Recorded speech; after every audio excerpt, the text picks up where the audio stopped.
Boss Cowboy Sports, where your voice matters. Yeah, moving too bossy, we don't tread softly, but not flossy, the streets that taught me, moving too bossy, we don't tread softly, but not flossy, the streets that taught me, I'm just trying to get my nigga paid. We came from Section 8, and I knew I was at since the second grade. Man, I swear my time is coming, cause I'm never late. Came from broken homes and broken dreams to getting paid.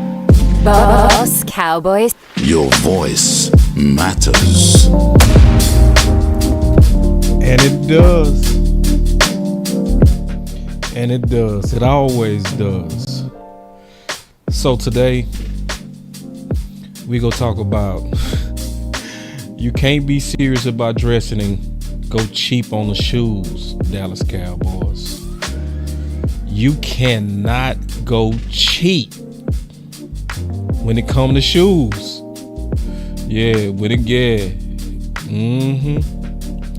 Yeah, and we gonna talk about them shoes. We told you we was gonna talk about them shoes. Yeah, cause the shoe game, you can't get that from Marshalls. You can't. You just can't. So we gonna talk about it, and we gonna break it down, man. Because looking at it, I'm telling you, they stretching the hell. Ooh-wee. So y'all sit back and relax. We gonna talk about these ugly shoes, but how to get clean. Boss Cowboy Sports. Boss Cowboy Sports, where your voice matters. And it does.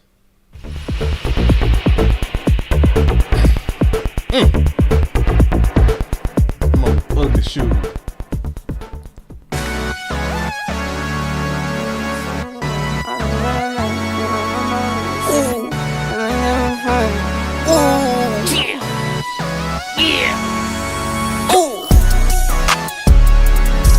No watch, no diamonds, no watch, good timing, yeah. New watch, no diamonds, no watch, good timing, yeah. Need no middleman, I'm the man to man, send it in. I like what I like, me, I know my rights is sipping in. I like having fun, I do what I want, it's what it is. For my son and son, for my daughters, yeah, it's for my twin. I work through the night, I do what I like, get a check, I go for the ride. I've been down the ride for the win, still move on the hush, never run for none. I face my fears, I just drop for none, month to month, still from year to year. New watch, no diamonds, no watch, good timing, yeah. New watch, no diamonds, no watch, good timing, yeah. I'm sporty and rich, I'm sporty and rich, I'm sporty and rich. Do it again, again, again. I'm sporty and rich, I'm sporty and rich, I'm sporty and rich. Do it again, again, again. Get some checks, I invest, and I spend a check. Spend a check, get it back, then I take a rest. Let's go. Only race is the human, I take care of my skin. I was doing this as a rookie, now I'm up to bet. Set the trend, set the pace of play. I don't trip, but if I fall, bet I make a way. I take trips in the fall, watch the leaves change. I like to treat every day like it's my B-day. Come on. No Man. watch, no diamonds, no watch, good timing, yeah. New watch, no diamonds, no watch, good timing, yeah. Come on. I'm sporty and rich, I'm sporty and rich, I'm sporty and rich. Do it again, again, again. I'm sporty and rich, I'm sporty and rich, I'm sporty and rich. Do it again, again, again. Welcome to Boss Cowboy Sports, where your voice matters. Do it again, again, again. And all the executives have a seat. Do it again, again, again. All right, man, let's get it. Yeah, man, so, all right. Listen, and I know we angry, but it's still, trust me, it's still a lot to be cool about. It's still a lot to be cool about. And I'm not going to give y'all a bunch of content because I know that to where everybody just angry, right? but you should be too, you know, because we feel like we've been played with, you know, and we feel like the Dallas Cowboys are not serious. But I think they serious in their way, right? Because they taking some real chances right now, right? They know we angry and they still have not changed. So that takes some boldness. But I want to talk about these shoes, man. Cause see, these shoes are important, right? Very important. So, you know, I always talk about Marshalls and building your team through Marshalls, right? Value former great free agents. We have not touched them at all. Not yet. There's no Marshalls. Nah, you can maybe say Eric's a Marshall. Yeah, you can actually say Eric is a Marshall, especially from his previous success as a Pro Bowler. So we'll say we got one Marshalls so far. Yeah. So you can get you a polo out of Marshalls. You can go get you some nice slacks. You can get you a dress shirt. You might even get you a blazer. But you can't play with them damn shoes. And like, look, let me pause this. Like, look at little mama, right? Let me rewind it where you can see her face. Cute face, small neck, slender arms, flat stomach, poking out a little bit. But then you get down to it, it's them damn shoes. It's them shoes. And so if y'all ain't figured it out yet, the shoes that I'm talking about is defensive tackle. You cannot solve defensive tackle in the draft. You can't. You can't go cheap when you're trying to dress. This is the one place you're going to have to spend some money. So it don't matter if you go look at the top and you say, man, that's good looking. I ain't mad at that. Yeah, that's okay. Yeah, I see some assets. But the problem is you throwing it off with them damn shoes. It's them shoes. Yeah. And I'm concerned about them shoes. I am. Like, out of everything that was going on in free agency, I was cool.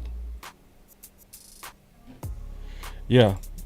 And I appreciate this, Tyrone, because I need this today. Let's talk about the 7-1 text that's left. Because I need you to start naming them. I need you to start naming the one text that's left.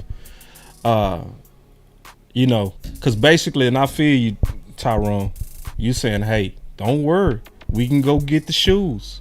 The shoes are out there. They're there. So this is the thing. Even if the shoes are out there, you ain't gonna buy no shoes, especially as long as Dak Prescott not signed. How you gonna afford some quality shoes? You ain't gonna get no quality shoes as long as you still playing games. You gotta get Dak out the way if you go really get serious about these damn shoes. Yeah. Because until we get us some shoes, we not serious. I'm just gonna be honest. The shoes is the most important part of the outfit. So my boy said, Sue, well, let's get to shopping. My boy said, Calais Campbell, well, let's get to shopping. Where he at? Where we at? We gonna sit back and just wait? We gonna just wait till they clear it out? Oh, don't worry. Don't rush. It's gonna be fine, boss. It's gonna be okay. Well, let's get to shopping. Let's get to shopping. Because I'm not confident with this outfit. I'm not. Yeah. At all. And I don't think y'all should be either. Like, yeah, my boy say Austin Johnston. I appreciate that. I'm gonna go do my research on Austin Johnston. I'm gonna be honest. I don't even know if he's somebody that makes sense. But then if you say Campbell, you know you're talking about some bread. Now I'm gonna tell you that right now. You know that. Now Sue, you ain't talking about no bread. And I agree. I like Sue. But now we're talking about a Sue that haven't played no football in about a year and a half. We risking ugly ass shoes when we start talking about Sue. Even though I like Sue, I do. But I'm just saying, I don't want to be optimistic to the point to where I'm ignoring that if we don't get serious fast, we playing with the wardrobe. We are. But on some solutions, let's talk about real quick what could cause this aggressive plan to work, right? This plan of trying to have this lack of shoes, which I'm calling defensive tackle, because defensive tackle is the shoes. Could you imagine?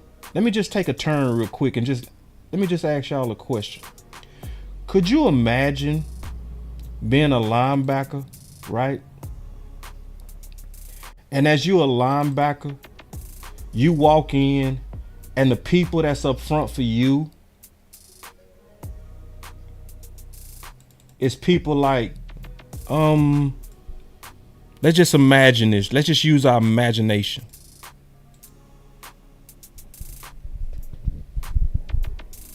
Yeah.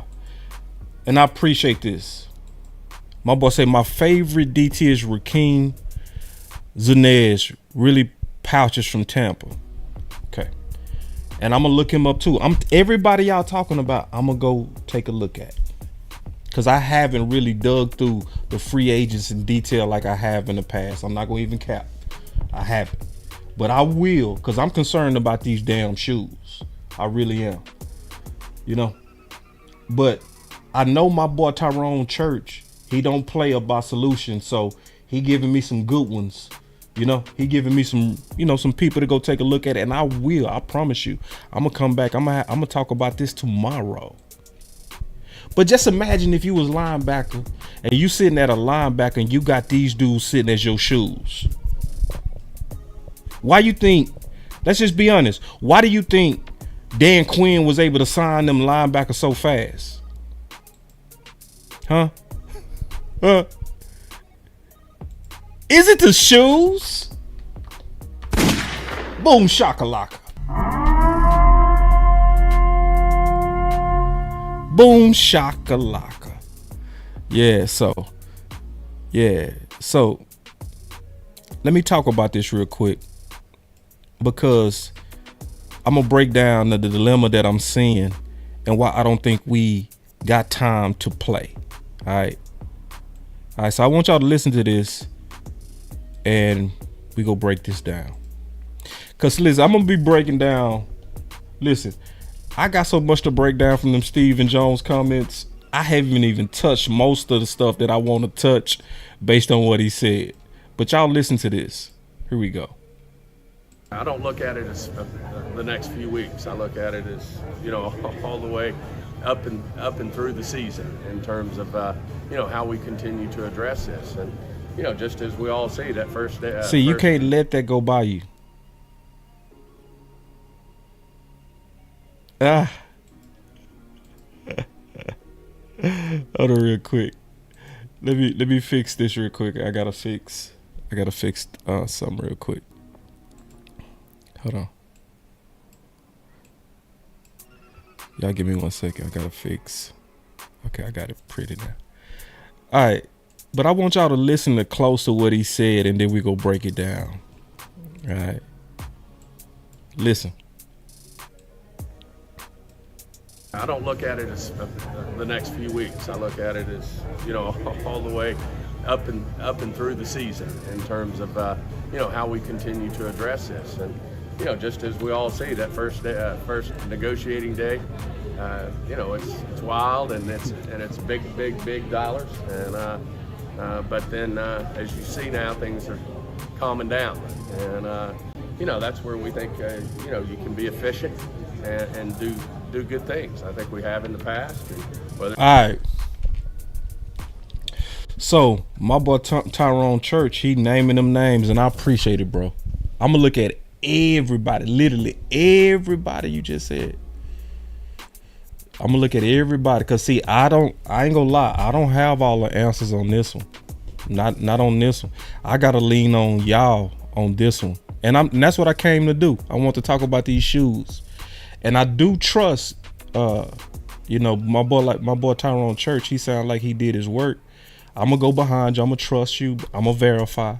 And if I definitely like what I see, I'm gonna come back and say there's some shoes out there, but you got to go ahead and get shopping. Cause this is the problem with what he said. I'm gonna play it one more time.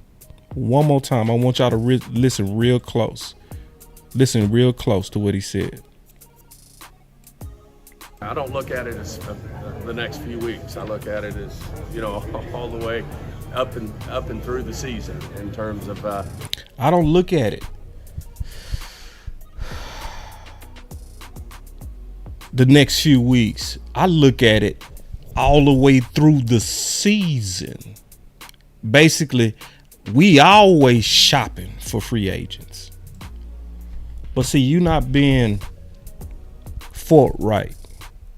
You not being honest. And I'm going to be honest, you playing with our intelligence. Yeah. You playing. What's up, my boy CFT in the building? What's going on? OG CFT. What's going on, big dog?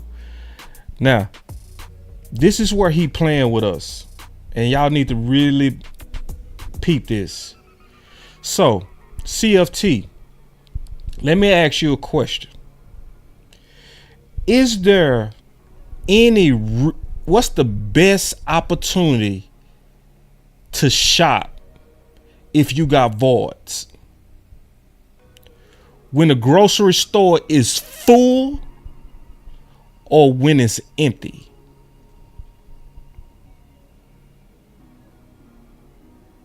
See, that's what frustrates us. Oh, it's almost like he talking to us like y'all panicking. Y'all panicking. Come on. I don't look at it like y'all. Y'all like to shop when it's a bunch of groceries. Y'all like to shop. I don't like to shop when it's a bunch of. I shop. Woo! When it's some deals. Man. No, bro. Your best opportunity to fill some holes is when the grocery store is full. Don't be talking to me about, I don't look at free agent. Right, exactly. You say, bro, you know the answer. Steven playing. Exactly. And that's what's frustrating. You basically trying to tell us, yeah, when the shelves are empty, that's when I like to shop.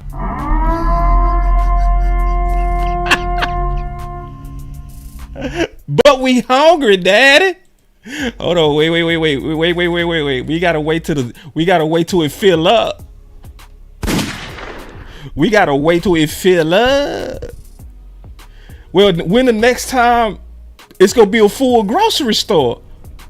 Next free agency.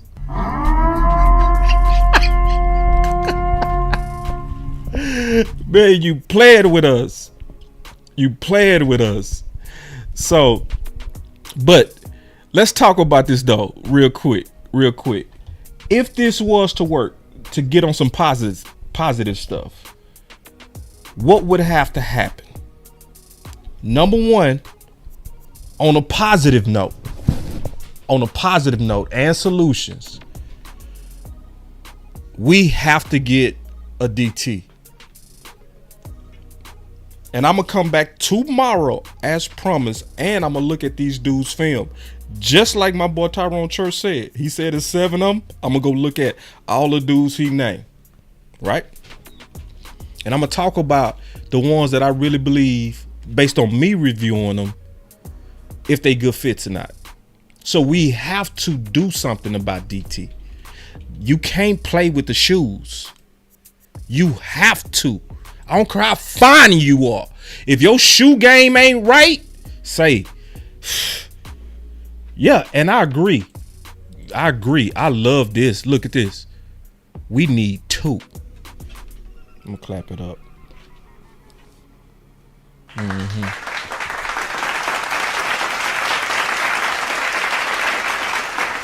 Cause everything on the list, I was chilling. I was fine. I was like, hey, listen, they got some red shirts. They got some guys who got some experience that could actually surprise us. But when Hankins left, oh man, I was like, damn, bro. Yeah. And see, this is the thing, Tyrone Church. This is what I love.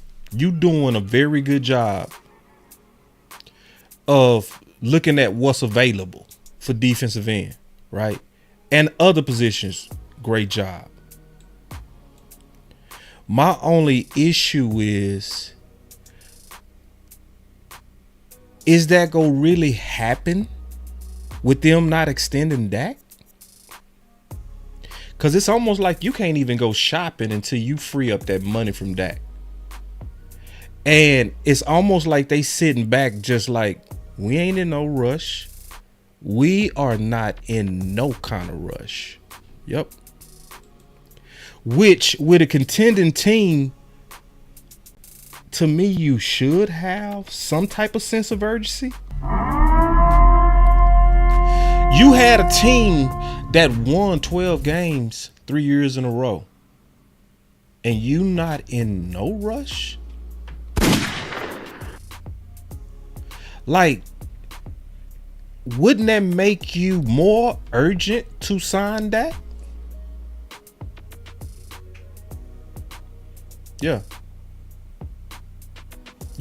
Wouldn't that make you more urgent to sign that? Cause see, and I agree, Tyrone Church doing a great job. He's steadily naming names. Good job. But until we address that, we are risking the whole grocery store getting emptied out. Cause we're in week 2. Usually by week 3 and week 4, it's completely empty. Yeah.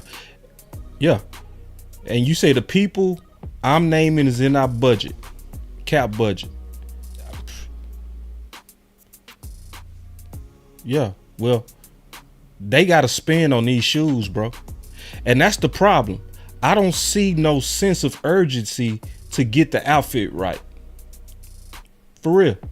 Because even if you go look, if we take a look at Jonathan Hankins, go look at what they signed Jonathan Hankins for. You got you some damn good shoes for this price. If you go look at the price of Hankins, where you go find some shoes like this? Can somebody tell me where you go find some shoes like this? You ain't gonna find no shoes like this. Like, for real. Where you go find some shoes that you able to get for $1.3 million with the production you was getting? Where? Yeah. So I'm not even sure though. You say it's within our budget. I don't know. Because if they looking to try to pay somebody like they was paying Hankins, because then I looked at what they saying. Look at what they saying when you start talking about budgets. You know what Dallas Cowboys been saying they having a problem with? Inflation. Yeah. Talking about the price is higher on a lot of these players. Yeah. And I said that immediately. As soon as I saw Tony Pollard go for $8 million, I said the market has changed. And of course, Steven, of course, Jerry, the market is going to be inflated because why? Everybody got a cap bump of 25 million. You got 25 million more in your cap. So yes, people are going to spend on some damn shoes. So basically, Steven and Jerry is saying, even though all these teams got more money, we didn't expect them to actually spend it. We thought they would spend like they did last year. So you going out there trying to shop for some new shoes under yesterday's price. And y'all know the saying. Y'all should say it for me. Yesterday's price is not today's price. And y'all should have known that as soon as the market started to speak. You should have already known it. But anyway, getting back to the solution, right? So number one, and I'm going to take y'all super chats because y'all coming in fast. Y'all coming in fast. I read what y'all said too. But also, man, y'all gonna take these super chats in just a second, man, because y'all bringing them in faster today. Appreciate the super chats too, man. I'm gonna address them early today. What can make this work? Because I want to talk about what can make this work. You know what could make this work? Just being all the way honest to where we can all sit back and say we was panicking. If we can get year 3 Mozzie in year 2. That is one way we might have some shoes. But see, that's also, let's be honest, that's kind of rushing what I've said for years. And that basically have stood the test of time. For the most part, with very few exceptions, it usually takes a full 3 years. Right. It takes a full 3 years for these defensive tackles to hit their man weight and their man body and it show on the field.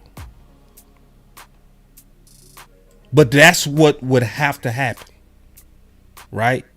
That's also what they betting on.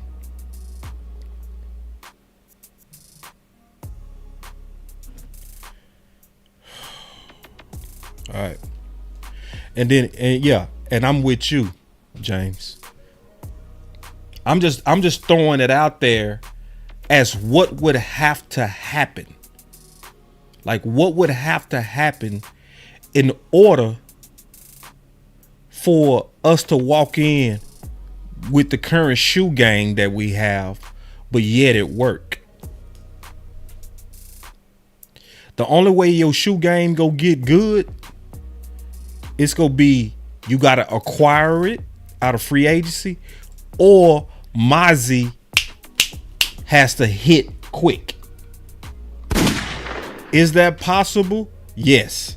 Is it likely? Oh, hell no.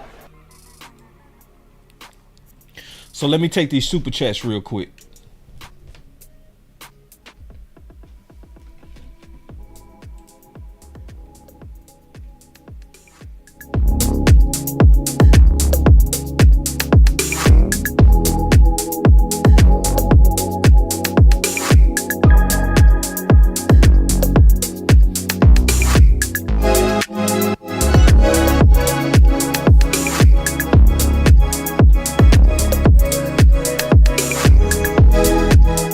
Y'all came in fast with these super chats, so let me get on them early. Let me just knock out a few of these right now. So my boy said, we got to hit our UDF this year. Yeah.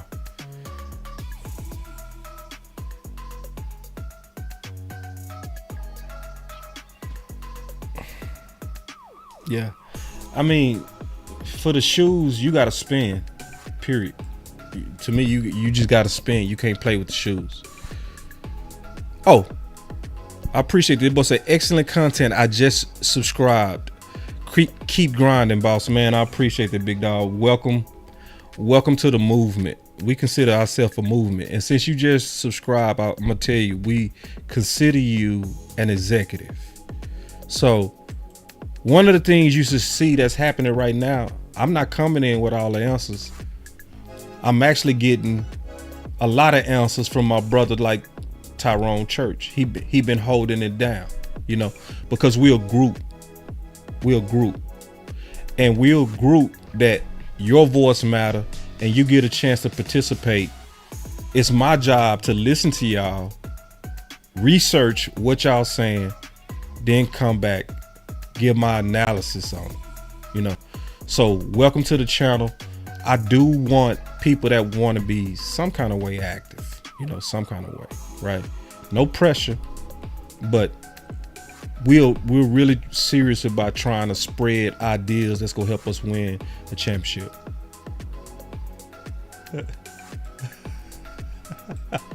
Hold on real quick.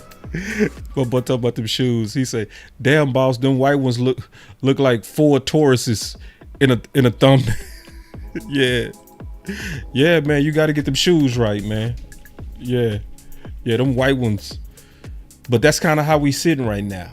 That, you know, that's why I'm doing this show, because the shoe game went south. It went south. And we need to get this shoe game north. And we should be putting pressure on front office to take the shoes serious. See, everywhere else, I'm with you. But the shoes, you can't play with the shoes, bro. You can't. You can't go get those from Marshalls.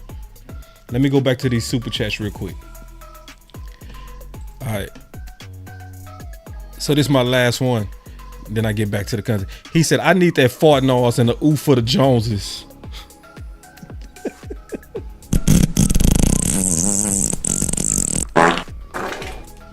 Yeah, man. Yeah. Now, I hope they end up right. We all do. We all do. But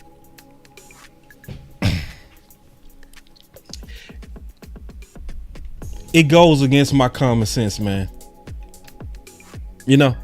And see, this is what I don't want to do. I don't never want to hope just for hope's sake. Because it's some people, they'll call me and they'll be like, "Boss, let it play out. Boss, come on now. Come on. Let's just watch and see what happens." Yeah, I'm going to watch, but I'm also paying attention to what you're telling me. You telling me that the ideal time that you shop is when the grocery store is empty. And you trying to sell me on, oh, that's actually the best way to build a team off empty grocery stores. You're going to get so many deals. But are you going to get what you want? I know you getting a deal, but is it what you want? You around here buying that 1% milk when you wanted the 2. Yeah. So yeah, it's stuff like that, you know, that it's like, yeah, I can hope, but I got to use my common sense. So let me explain exactly what Stephen Jones is looking for. Let me play it though. You know, how we continue to address this. And, you know, just as we all see that first negotiating day, you know, it's wild and it's big dollars. And but then as you see now, things are calming down. And, you know, that's where we think, you know, you can be efficient.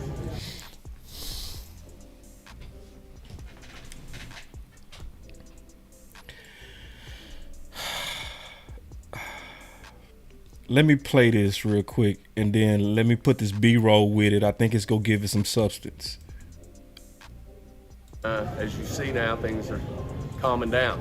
And, you know, that's where we think, you know, you can be efficient. And, you know, it's wild and it's big dollars. And, but then as you see now, things are calming down. And, you know, that's where we think, you know, you can be efficient and do good things, I think. It's coming down. You know. It's coming down. See, because at first, the grocery store was full.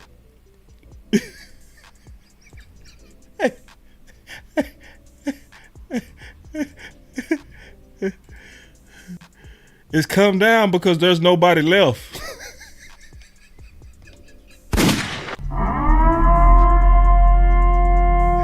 Wait. We can be efficient. We can be efficient in this empty grocery store. See?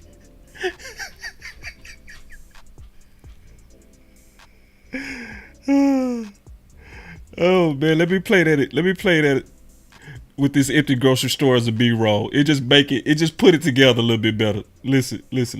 Big dollars, and but then as you see now, things are calming down, and that's where we think you can be efficient and do good things. I think we have in the past, and whether it's via a trade or whether it's via just like we did yesterday with Kendricks. I'm sure there'll be more players released around the league.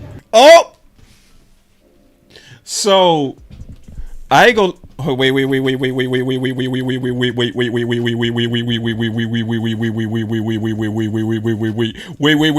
me listen to what you just said there, big dog. Whether it's via just like we did yesterday with Kendricks, I'm sure there'll be more players released around the league.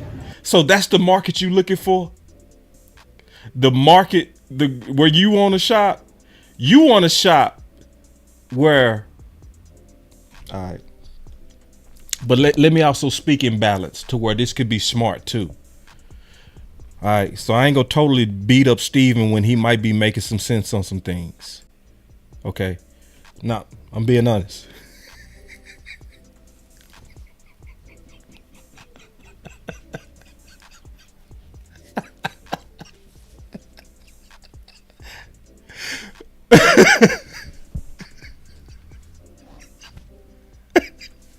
All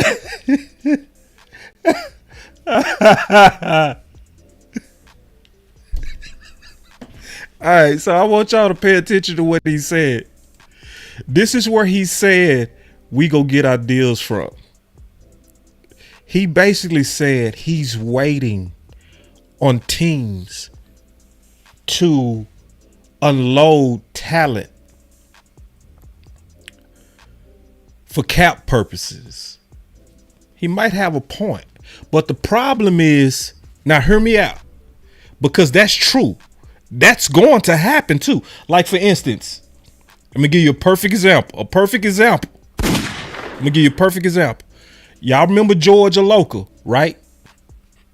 George Aloka had a top safety contract and was a good player, right?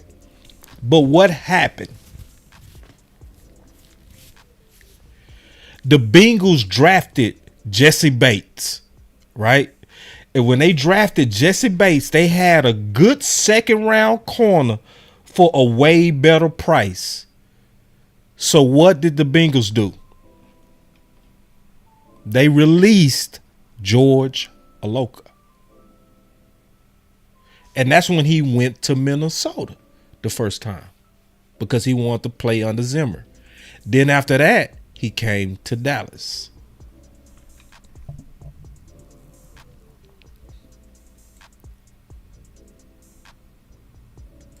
Yeah.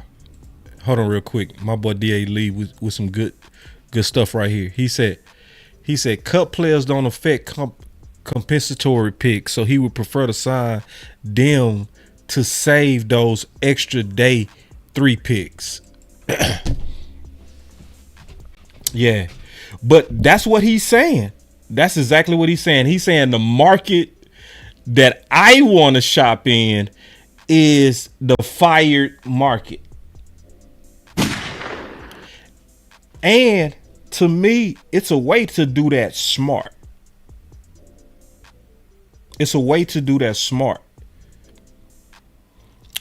The smart way to do it, in my opinion, is when you know you have a talented class, like the tackle class or the receiver class, right?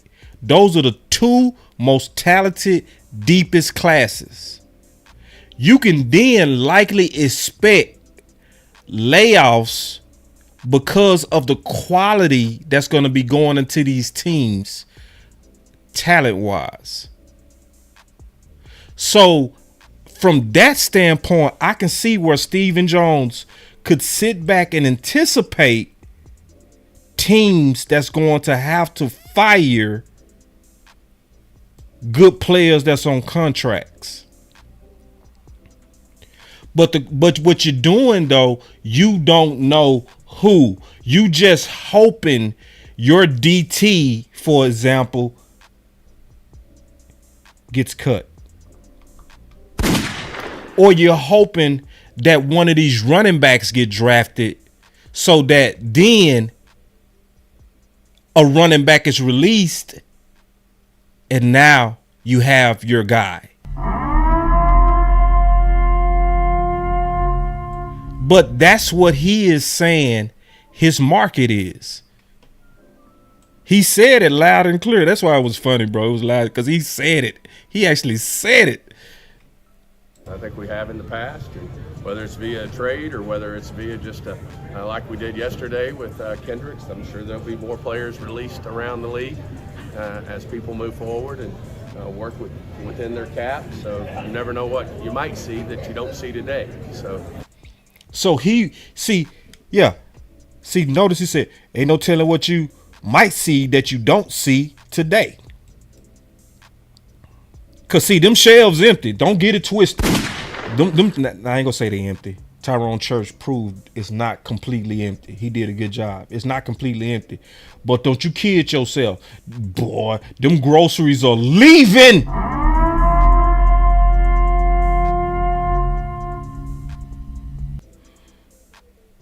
Them groceries are leaving. Bruh. While you out here waiting on somebody to get cut to be potentially an ideal person for you. And see, this is the thing. Even if they get cut and they still might go to another team. Bruh. So basically, the free agents that he's looking for is probably still on a team.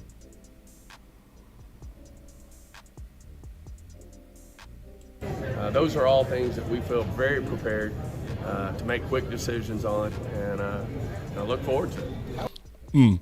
So you gonna move quick. You gonna move quick when they fired. You gonna move quick when they injured. What he say? Those are the type of deals we ready to move quick on. Quick decisions on, and see that you don't see today. So those are all things that we feel very prepared to make quick decisions on, and I look forward to it.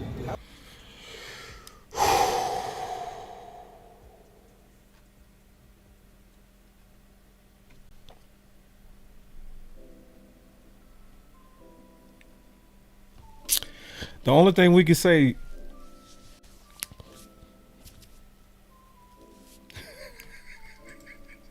I don't mean to laugh, bro, but sometimes you gotta laugh to keep from crying, cause this is just hard to believe. This is hard to believe that this is your way of team building. So you mean to tell me your way of team building is you're gonna wait.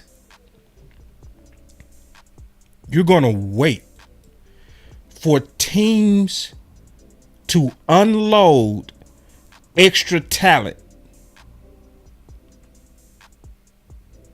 for cap purposes. And that's when you go show up like you ready to shop. And he's saying, we're ready to spin. We're ready to spin when we see that scenario. Somebody say, ain't nobody coming to see you, Otis.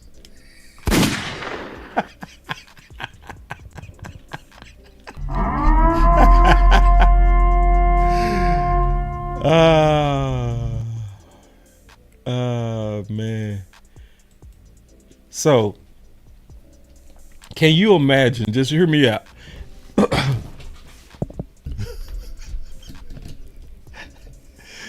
Can you imagine taking your kids shopping and your son say, "Daddy, I want this new gaming computer, Daddy." And you say, "Son, I'm gonna get you that computer. I'm gonna work day and night and I'm gonna get you that computer for Christmas. For Christmas, I'm gonna go get you that computer. Daddy's gonna step up. Because, son, you have a talent for gaming and I want to invest into you."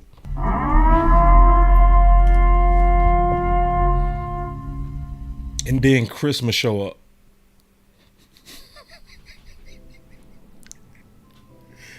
Christmas show up.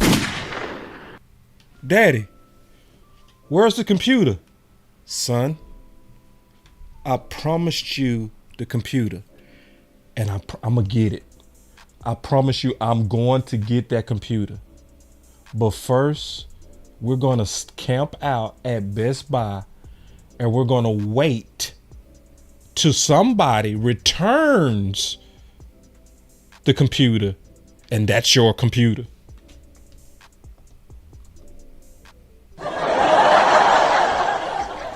What? "Daddy, wait. You promised me a computer." "I know. And I'm going to come through."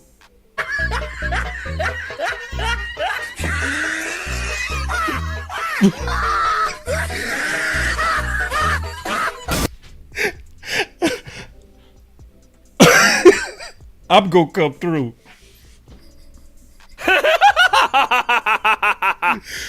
But son, you got to be patient. You got to be patient.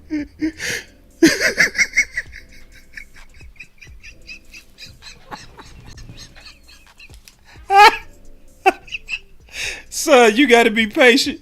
We got to wait, son. We got to wait. We got to wait till somebody return their items. We got to wait till a college student somewhere that we don't know is going to return it. Son, just trust me. Somebody somewhere is going to return the computer that you want and that's ideal for your gaming.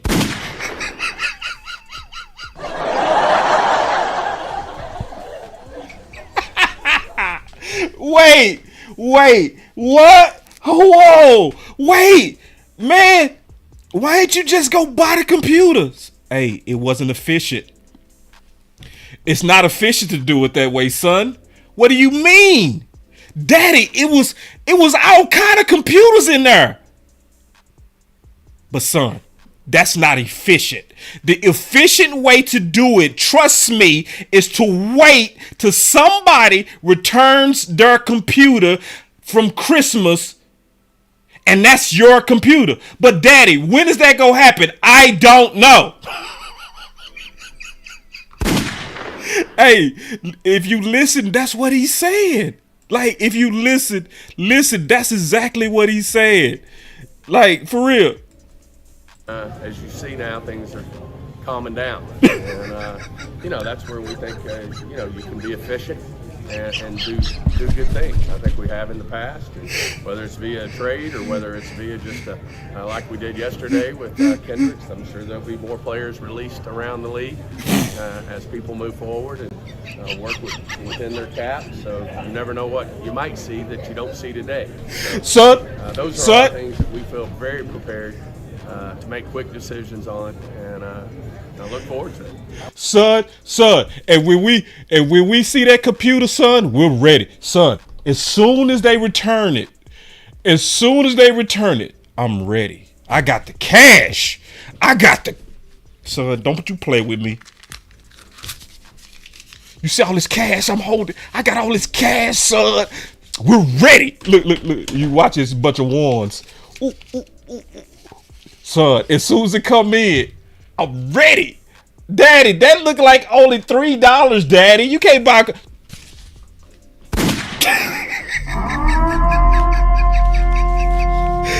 Oh man, y'all gotta hit that like button, man.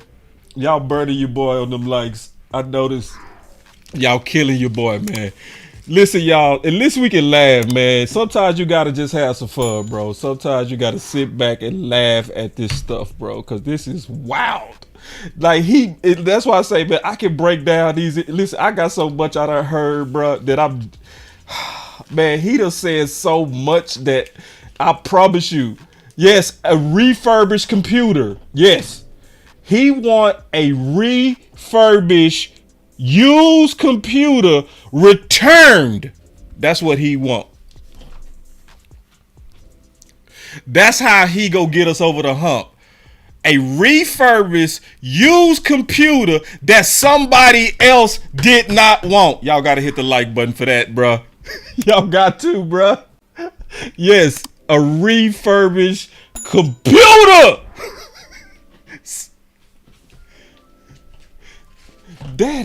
Daddy. Yes, it's son, trust me. Literally, son, as soon as I see that deal, I got the money. That's what we playing with right now. That's what we playing with. Yeah, man. It's all good though. It's not all good. This is not all good. This is messed up. This is messed up on a lot of levels. That you really trying to play us. You really trying to play us.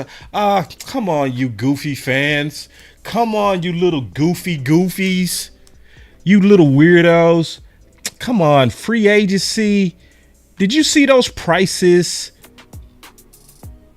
Did you see those prices? When it was a full grocery store? Come on.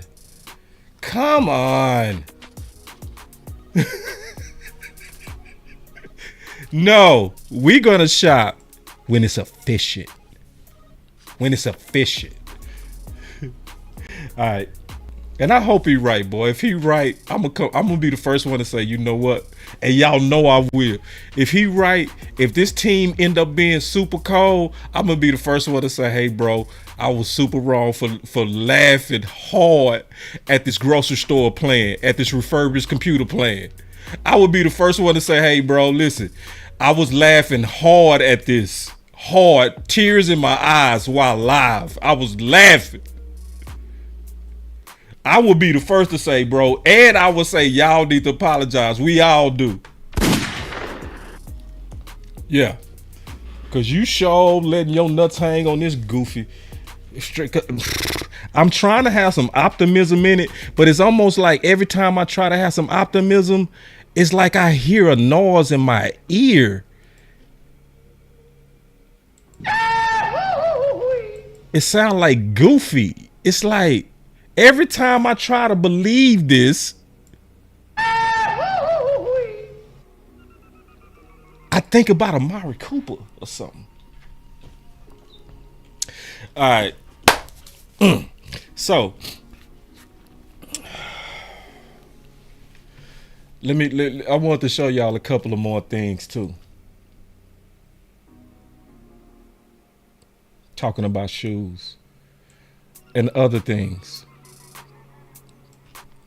Let me go to Big Brother Michael Gelkin. And this is what's bothering a lot of us. Is they was specific. Michael Gelkin, see, listen, man. First of all, let me clap it up for Michael Gelkin because he been on a hunt the whole off season. He was telling us early, these dudes is not serious about going all in. Not at all. He was giving us all the clues. He was like, they not meeting with no agents at the combine. He was giving us all the clues. He was telling us early. He said early, it was a reporter that fed Jerry. He didn't say Clarence Hill's name, but he called him a reporter. He said, yeah, it was a reporter that basically led him with that question on all in, and then Jerry began to come. So Jerry didn't outright come out and say we're going all in. He was asked, are y'all going all in this year? Do y'all see, are y'all going to make some moves that's going to be all in? And that's what got him going on that. But Michael called that out. So Michael said, Cowboys identify a run game and run defense as two key facets they want to improve in 2024. And they did. Yes, they did. Their task is to achieve that without re-signing their top running back, two O-line starters, Dorrance Armstrong, and their starting nose tackle. Linebacker Leighton Vander Esch is also retired. And then he put a little bit extra salt in the wound when he let Cowboy Nation know the background. He say former Cowboys nose tackle Jonathan Hankins is expected to sign with the Seahawks. A person close to the situation said both teams were interested. Seahawks offered more. Bruh.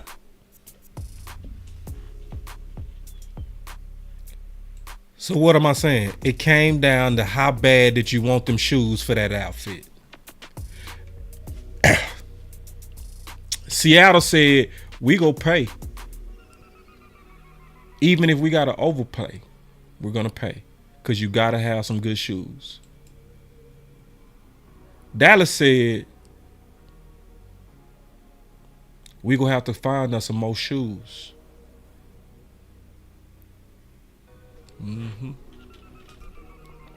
Exactly what happened. Exactly what happened. So it's another side to this as well that a lot of people, to me, not accounting for. Just keeping it real. I'm just keeping it real with everybody. All right. The other part that to me need to be accounted for is the stretch Armstrong that we doing to Will McClay with this plan. We trust Will McClay and his scouting team, but sheesh. Stephen Jones is stretching the hell out of Will and his scouting team to fill all the voids from a lack of free agent moves. Dallas is usually very aligned with drafting BPA from a free agency. In 2024, they are not. Yeah. Because if you go look at our history, even last year, and I can show you our free agency moves from last year, we was aligned perfectly for BPA. We was aligned perfectly for BPA. Not this year. The more free agency going on, to be honest, the more that Will McClay and the scouting team are looking like they are in a position to reach and they are being stretched.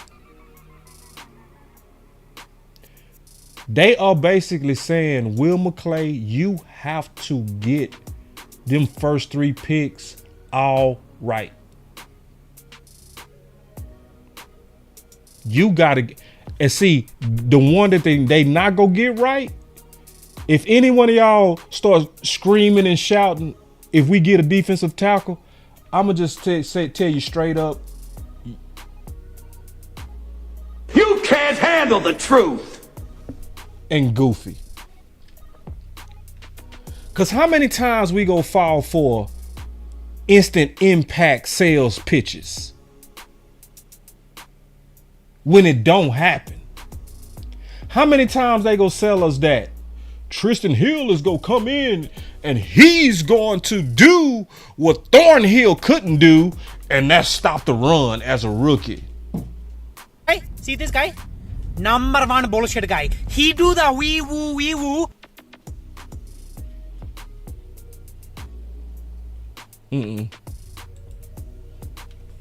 So I'm gonna say right now, out of them first 3 picks, I don't care who it is. If you pick a defensive tackle, you go wait 2 to 3 years before you get your return on that. So I'm gonna know instantly if he failed based on if he picks a defensive tackle within the first 3 rounds. I'm gonna already say before anybody, Oh, hell no. Because I'm not going to expect instant impact out of a rookie defensive tackle. The closest we got to it was Osa. Osa came out hot. And I have not seen a rookie defensive tackle, especially where Osa was drafted, come out as hot as Osa did his first 8 games as a rookie. But what happened? Y'all know what happened. What happened? Y'all know? Y'all know? That boy star phased out quick. Because it looked like he was beating the odds. It did. It looked like Osa was beating the odds. It was looking like, damn, we are truly getting instant impact out of a rookie and early. But no, it caught up. It caught up. It just took a while. It took a while. Because, see, you can't go in there with your college body and go against true grown men in them trenches day in and day out.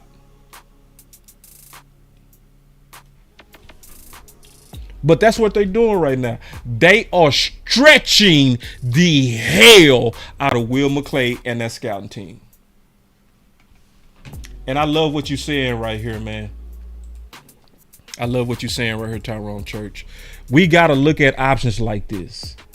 Like year 4 options. Agree. You got to look at some shoes that's already ready to complete your outfit. Well said, Tyrone. That's why I love Tyrone Church, because Tyrone Church, he does the work. He's gonna actually get down, get ugly, get in the mud, and go dig for what we need. Clap it up for Tyrone Church. Clap it up. Because if you're not talking about a year 3, a year 4, a year 5, a year 6 DT, you playing. You playing. Those are not the shoes we need. We need some real shoes. Not these old ugly ass shoes. Girl, fine as wine. And I can't even look at her based on them ugly shoes.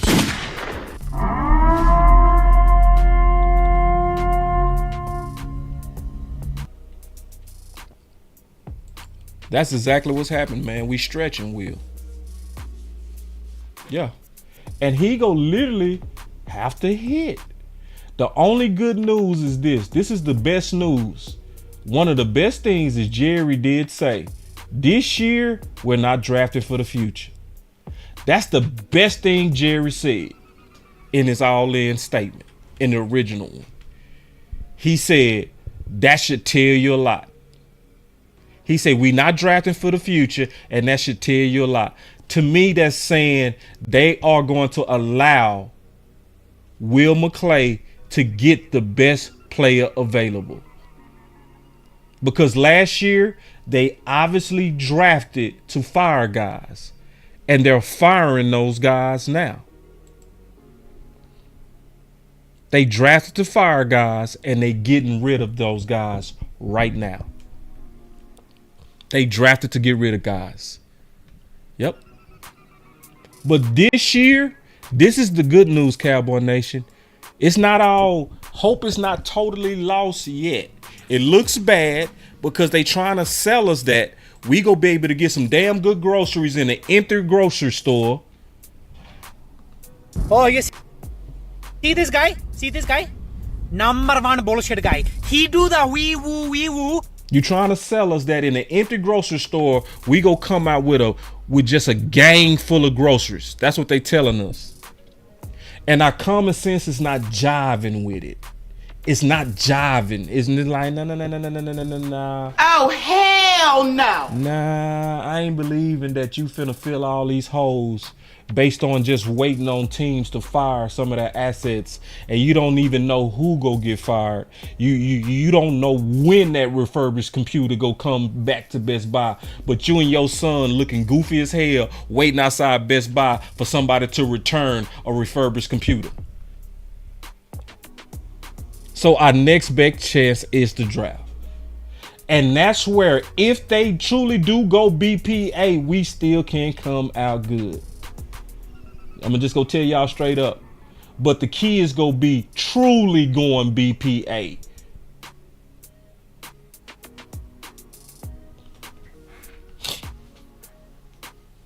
That's gonna be the key. Because right now, that's what's happening. It's a major stretch. And the good news is I can also say this too, keeping it real about Will McClay. Will McClay was assigned before to have to replenish the groceries on a depleted room. I remember. Yeah, I remember. Do y'all remember after 2016, we lost Mo, Brandon Carr, and Barry Church? And we walked into that draft with 3 starters in the secondary. And what did we do? We got a Wuze, we got Jordan Lewis, and we got Xavier Woods. And they instantly was the starters for the 2017 season. So we can go get us some starter talent to replace some of the guys that we lost. But we have to hit. So our hope is not lost, Cowboy Nation. It's not. It's just that we have to be honest and say that it doesn't look good. It looks bad right now, but it's not over. The offseason is not over. We gonna need some luck too.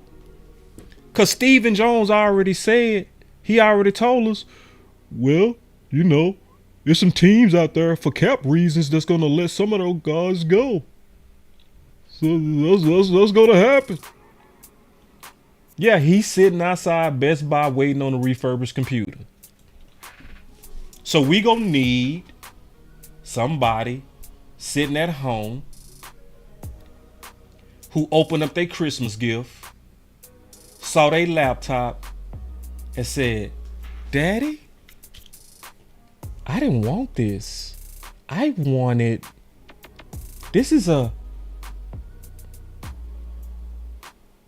I needed an an i9. You gave me an i7, Daddy. I need an i9. So guess what?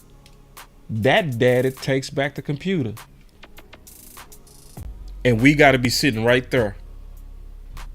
That's what type of luck we need. I'm just being honest with y'all. We need somebody sitting at the house with their computer. Like, I appreciate the gift, Daddy. We need a Georgia local Jesse Bates, but for running back and defensive tackle.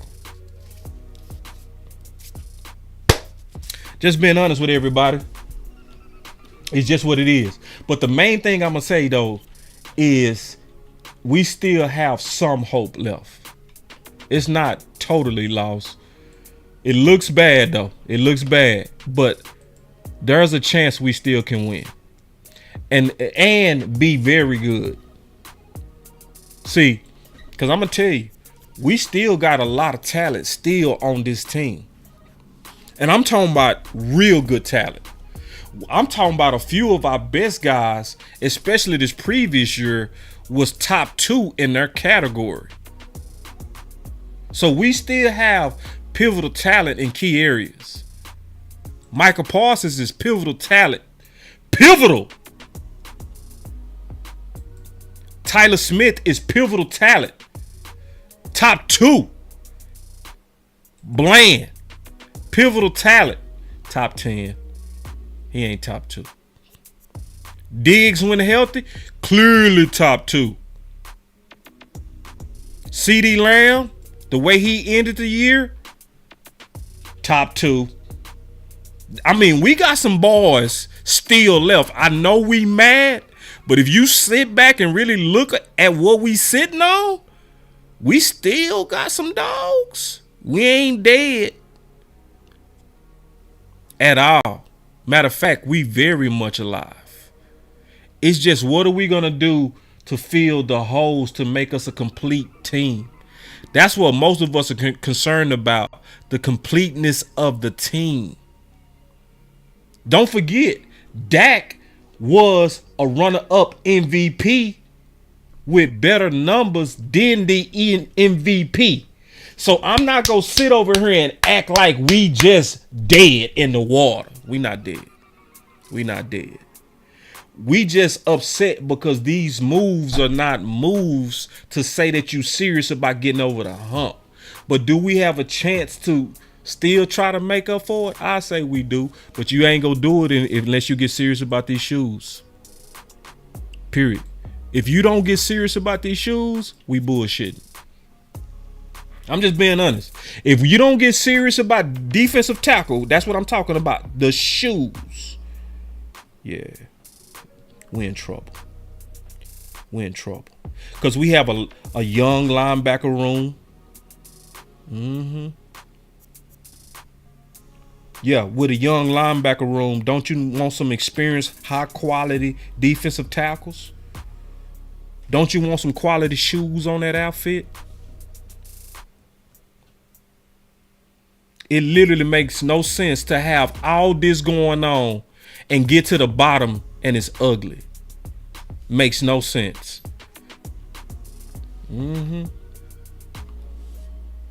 So let's take some calls, man.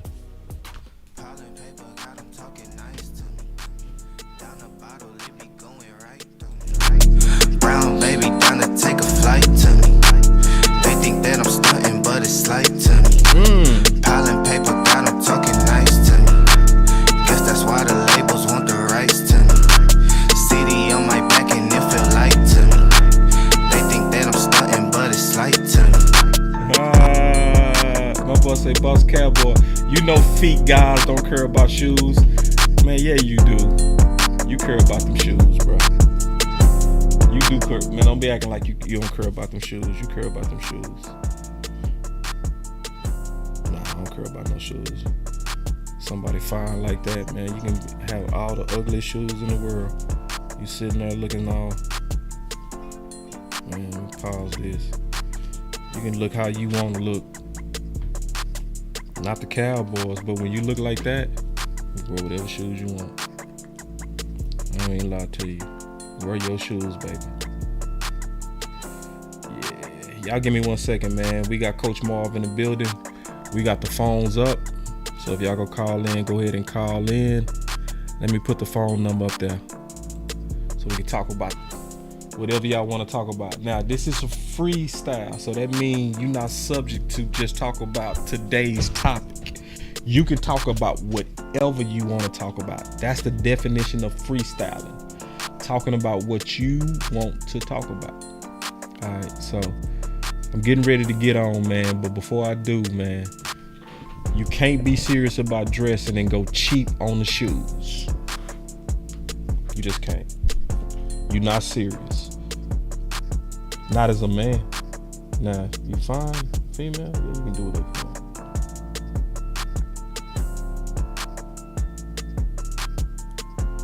Coach Marv, you live. What's going on, boss? What's up, Coach? Hey, man. You're right. You can't go cheap, man. I think our Cowboy fans are misled. Think about this, boss. What do we pay football-wise big in Dallas? What do we pay big? Pay? Yeah, I'm talking about football-wise. Coaches, players. We don't have none of the top-paid players in no position. Zach Martin. We don't have none of our roster. You have put out on Twitter many a times about we have been paying the less cash money payout per year for the last 7 years. Yeah.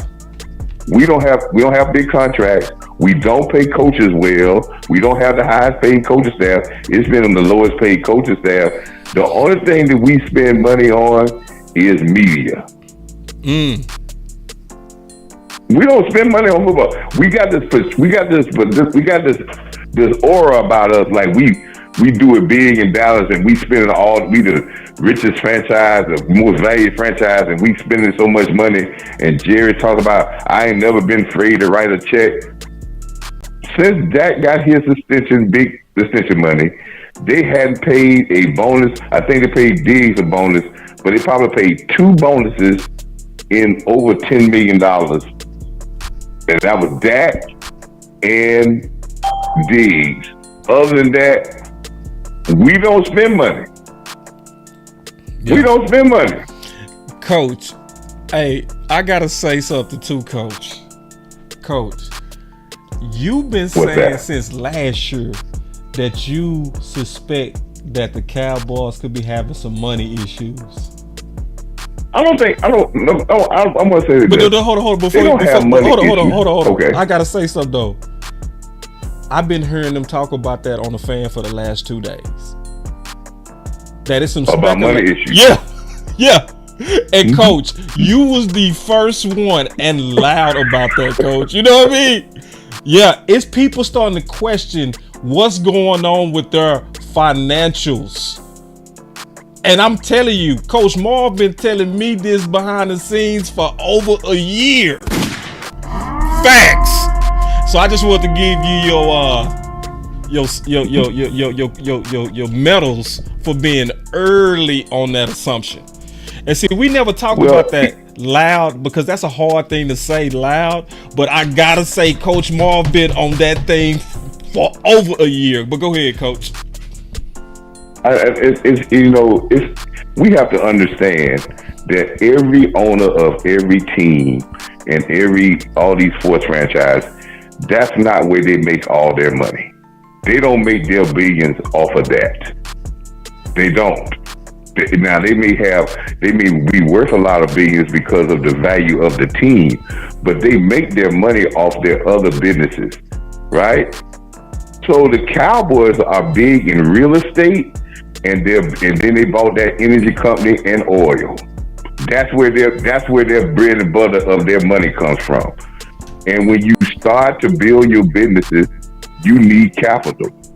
And I'll say this one thing. In 2020, 2019, when Jerry bought that energy company, everybody, but that energy cost $3 billion, and they took up all of the debt of the company, as well as trying to get the company out of debt. $3 billion. They financed 1.5 billion, and they paid 1.5 billion, and they hadn't wrote a big check in Dallas in their football organization since then. It's just why? Because they're not on a salary cap. They don't care about the salary cap. They're on what we call a cash budget. That means they got a certain amount of cash they're gonna spend in a year, and if you can't fit in that slot, we gonna pass on you. And Steven runs that to the well to say, hey, we spend this amount of money football wise on football money.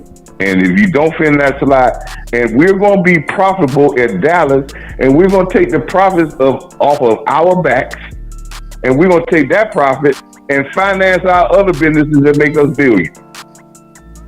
That's just age. Yeah, I don't want to get too caught up on that buddy, Coach, but that's just wild. I just want to give you your flowers on that, for real. You know. But football wise, you're so right, because it's coming to a point now that I know a lot of fans are talking about, well, we won 12 games. We got to understand, 12 games is not easy to do, and it's not guaranteed you're going to win 10 games. No. But we have to understand something about our defense. Our defense and our team won 12 games because of our depth, and our depth is getting hurt. Yeah.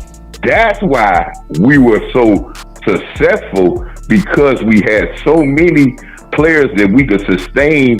We got to think about it. The last couple of years, we have had a lot of injuries, but our depth was enough to make us be able to sustain and still win 12 games. If our depth goes down, if we have some of the injuries that we have been having in the past, without the depth, it can go south fast on us. And that's where we're hurting at, because it's going to be hard to build that depth back with all those players that we lost. And I'm not saying we should have kept, but when you lose that many players and you're not replacing them, you cannot replace all that depth in the draft, because you're not going to hit on everybody.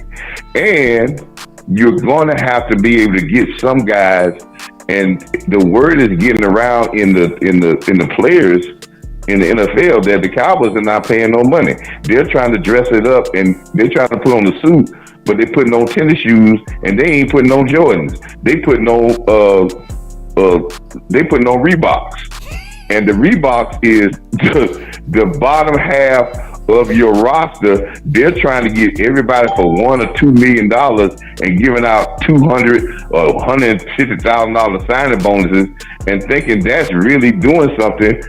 But it's gonna come to a point where the rubber gonna meet the road, and they're gonna have to come off some money because they're gonna find that their depth is hurting. And if you hurt your depth, that is how they've been sustaining for these last 3 years, because they have had quality depth. Not great players, but their overall roster have had quality depth. And that depth has gotten hurt very bad in the last 2 or 3 weeks, in the last 3 or 4, last week and a half. That depth has gotten hurt badly, and it don't seem like we're replacing that depth, and we're not going to be able to do all that in the draft.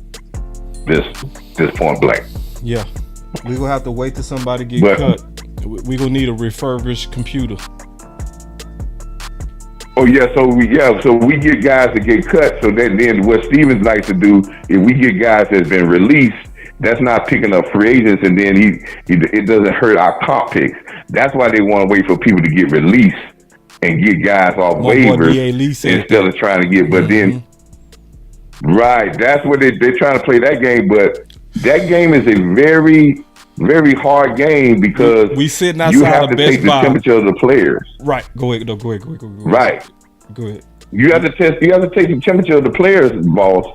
If players start getting a bad taste about players at Cowboys are being pimped and not paid well, you're gonna find it hard to get these guys, because once the word get out on you, you might start getting people that's going to try to up the price on you, or don't even want to come to you because they understand how you're thinking.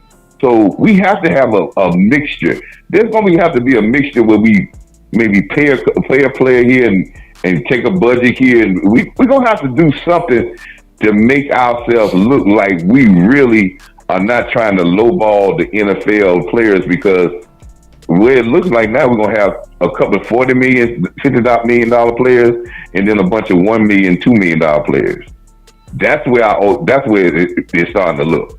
Man, we're going to have a bunch of $3 million players, and we're going to have 3 or 4 players that are making $40 million, and then they're going to talk about the cap. But the cap, I think the front office, I think the 103.5 and the media in Dallas is saying, wait a minute, it ain't the cap.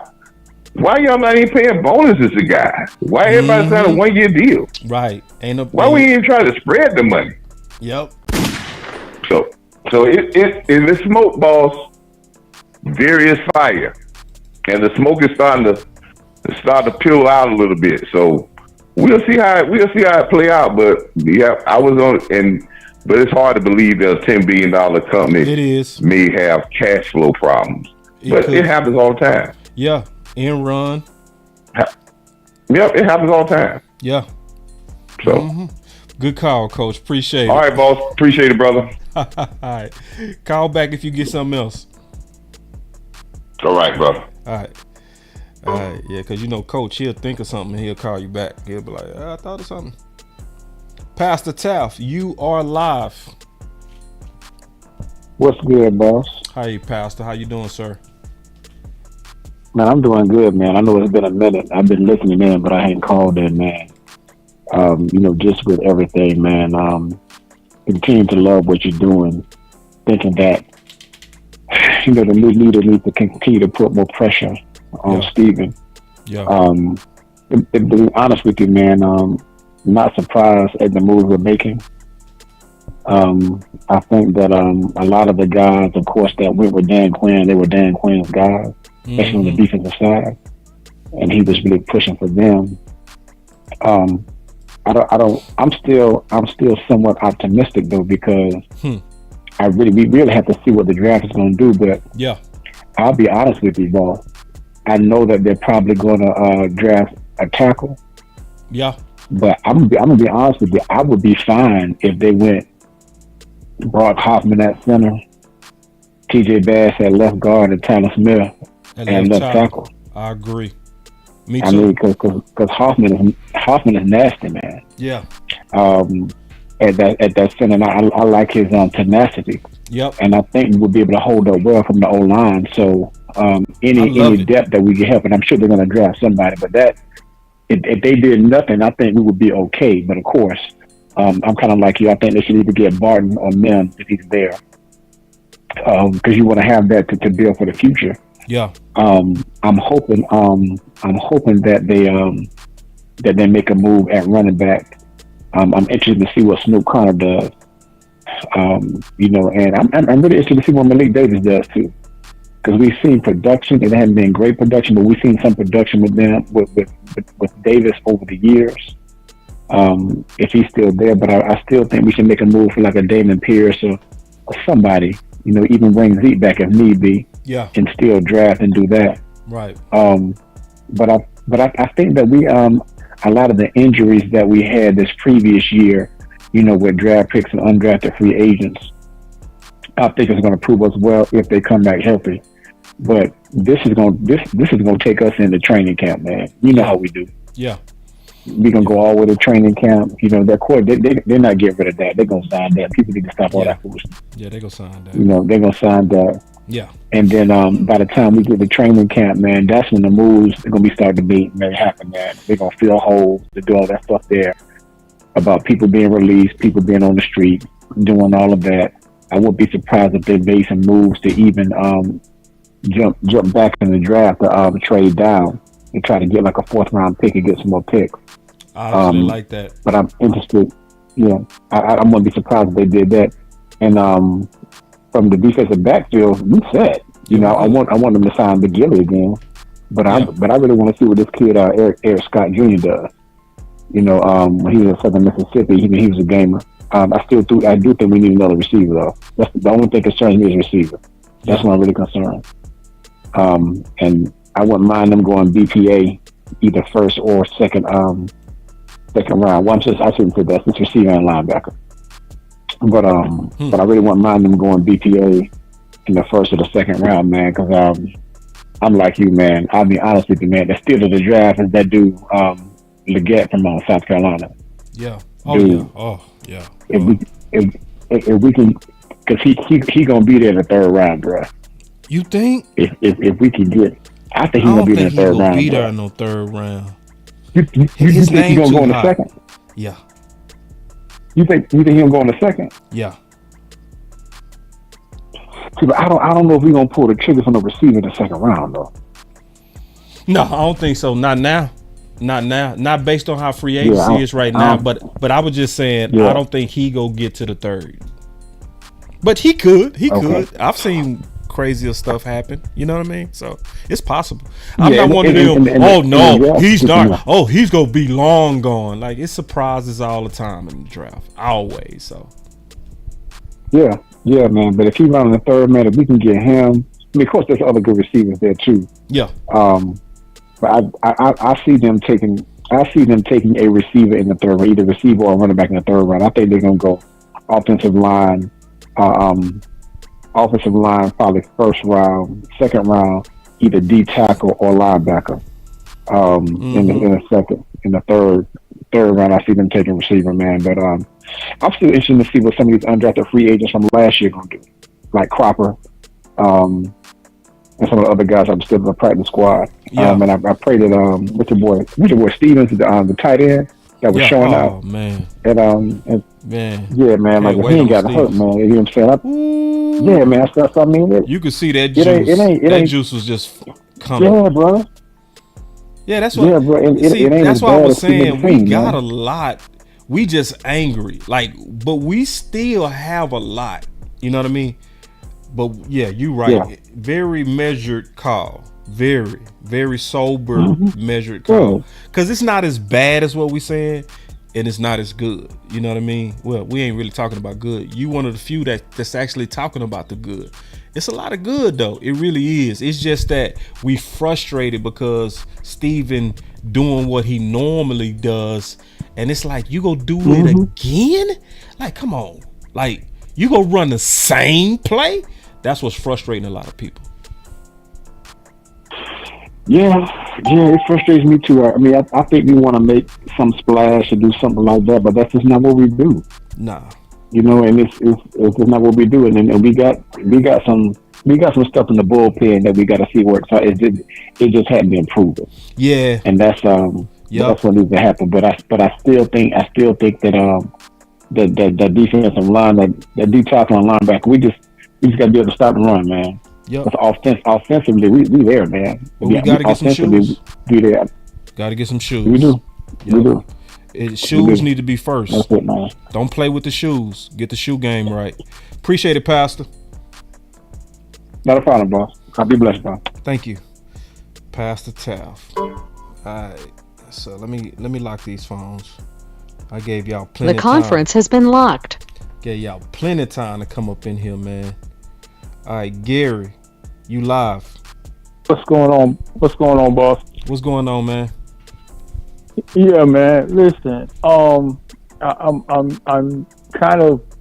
I've been looking at some, film and stuff on guys, man, and we can easily get, and it's my philosophy, always go into a draft with the mindset of at least getting 3 to 4 starters that can crack your lineup. Yeah. And when and the Cowboys, though, they don't have a 4th round pick, but I truly believe if Will McClay does what he's accustomed to doing, I don't see a problem with us coming out of here with 4 starters, especially with guys like Coach was saying earlier about the depth. You can sign a couple bargain free agents if that's what he chooses to do, but I truly believe that the value is going to come out of the draft. At least this year, because of the depth that you have at key positions, you can stretch it out and get possibly get an offensive tackle in the third up to the 3rd round. I would hope they don't wait that long, but if they did, I think they'll be okay. And especially with our coaches who do a great job with developing our offensive linemen, I really do think that we can come out of here with at least 4 starters. What you think about that? You're right, because that's usually what we do. We usually come out with about 3 starters. That's the average from Will McClay. So I don't think you asking for anything that's unreasonable. It wouldn't likely happen last year because that draft was about the future. But they could have won BPA last year. Like, it was plenty of players that most of us had graded over Schoon. Like Tank Dell. Exactly. Tank Dell was a clearly, easily better than Schoon.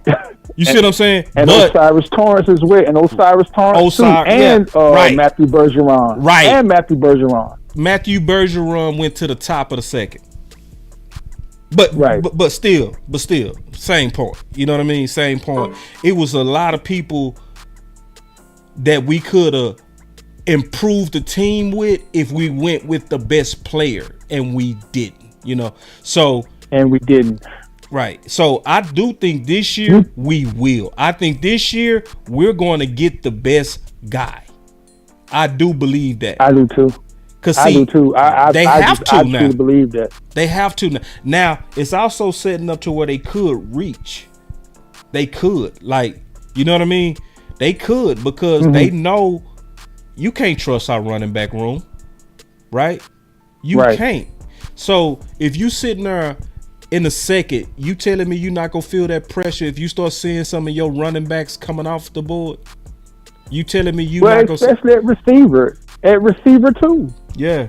They're feeling the pressure at receiver. I mean, you're going into the season with nobody that's proven except for CeeDee Lamb. I mean, it's not, so they have to hit a home run with a receiver.